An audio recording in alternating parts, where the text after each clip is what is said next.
汪女士有一辆 SUV， 但是有一天，她开着车子突然剧烈抖动，速度从60码急剧下降到30码，她也不清楚车子到底出了什么问题，然后就把车送到 4S 店维修。4S 店给她说，检测出来机油的压力太低，需要更换一个机油泵，要500多块钱。机油泵保修的500多块钱。11点多，附近人打电话给我儿子，发动机上面那个盖子啊，机油机那个盖子裂开来了，他舔了一下是白糖，机油里放了白糖。没想到过了几个小时， 4S 店又给他打电话说，发动机盖子扭下来以后，发现里面有白糖，往机油里加白糖，这是一个非常损人的做法。向发动机里面加白糖，可以让发动机的慢性心脏病，而白糖会导致发动机磨损加剧，最终会出现大问题，严重的还有可能发动机直接报废。而汪女士也从来没有听说过往发动机里加白糖这些事，从来没有呀，没听说过。抽2万块钱出来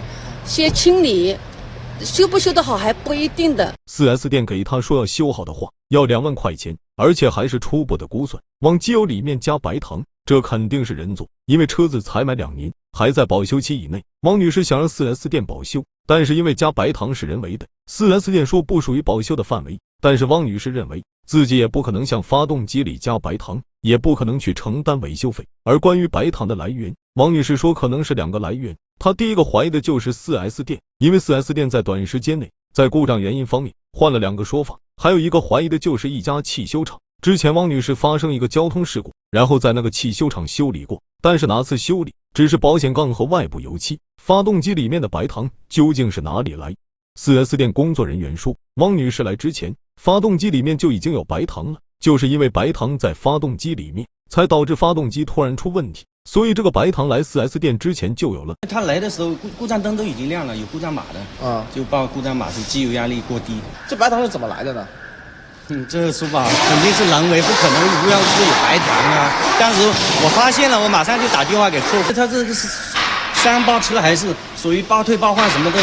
我们是有质保的，而且是吧，对吧？你应该也知道，这不可能我们去搞这个东西来麻烦我们自己啊，对吧？工作人员又说，有些不法的商家为了获取高额的维修费，会给车主发动机加白糖，发动机高温的时候，白糖就会融化，随后就对发动机造成严重的损伤，这样他们就能够赚维修费。但是车子的加油口现在看还有白糖，按照 4S 店员工的说法，白糖早就已经融化了，这如何解释呢？ 4S 店工作人员说，如果很少用车，再加上气温过低，白糖是有可能没有融化完。而汪女士说自己用车的时间确实不长，每天可能开几公里，而我们也找到了汽修厂的经理，听一下汽修厂是如何回应的。那个修理这个打开过吗？这个前面这个这里引擎盖肯定要打开过，因为这里要开关要有一个修复的啊，